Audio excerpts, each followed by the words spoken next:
क्या आपने कभी सोचा है कि अगर हमारी दुनिया पर रात कभी आए ही नहीं तो कैसा होगा?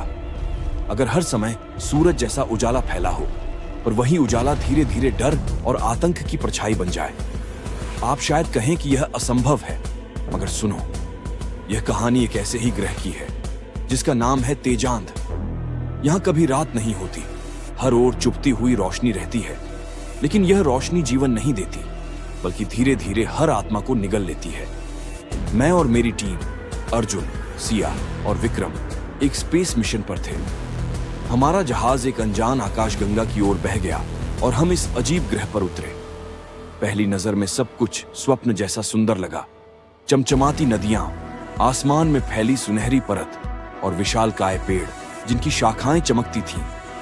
पर हमें क्या पता था कि इसी प्रकाश में सबसे घना अंधेरा छिपा है। तेजांत पर उतरते ही हमारे शरीर ने अजीब सा कंपन महसूस किया।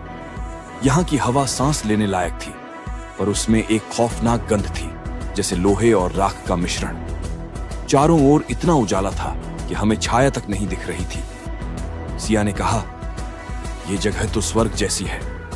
लेकिन अर्जुन ने धीमे स्वर में उत्तर दिया, स्वर्ग नहीं, ये उजाला कुछ कह रहा है, ध्यान से सुनो।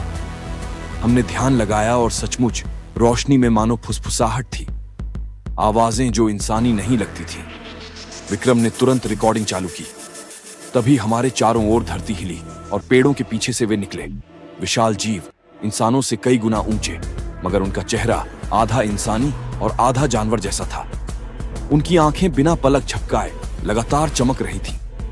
अचानक आसमान से गड़गड़ाहट हुई और पत्थरों की बारिश शुरू हो गई। हमने अपने हेलमेट के कांच पर चट्टानों की चोटें सुनी। हर चट्टान आग जैसी तपिश लिए गिर रही थी। अर्जुन चिल्लाया, कवच चालू करो, वरना बचना नामुमकिन है। हम किसी तरह पास की एक खाई के किनारे शरण लेने दौड़े। वो खाई इतनी गहरी थी कि उसमें झांकते ही ऐसा लगता जैसे पूरी दुनिया निगल जाएगी।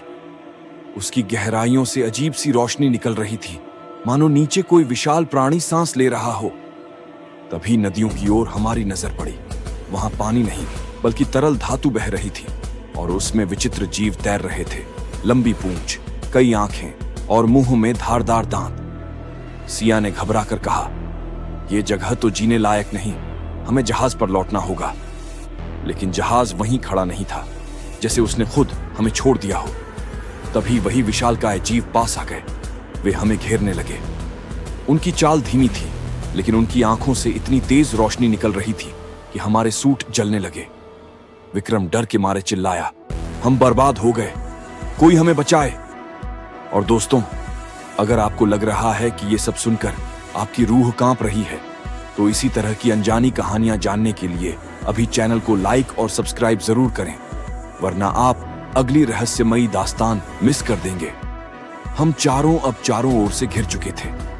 तभी खाई के भीतर से एक गर्जना हुई, इतनी गहरी कि हमारी हड्डियां तक कांप उठी।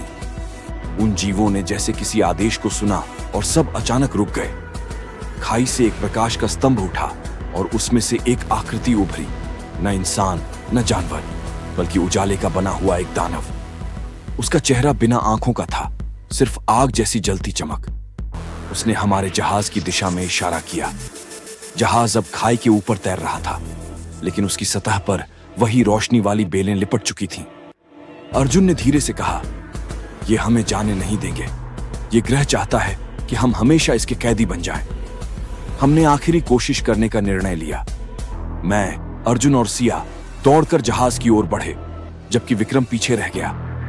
अचानक तूफान उठा, इतना भयानक कि पेड़ टूटकर गिरने लगे और धातु की बारिश फिर शुरू हो गई। मैं जहाज में पहुंच गया।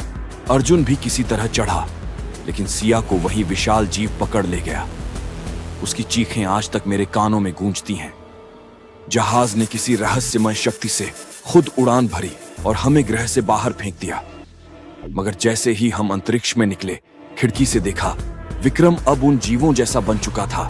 उसकी आंखें बिना पलक झपकाए जल रही थीं। उसने हमें हाथ हिलाया, लेकिन वो हाथ मदद का नहीं, बल्कि चेतावनी का था।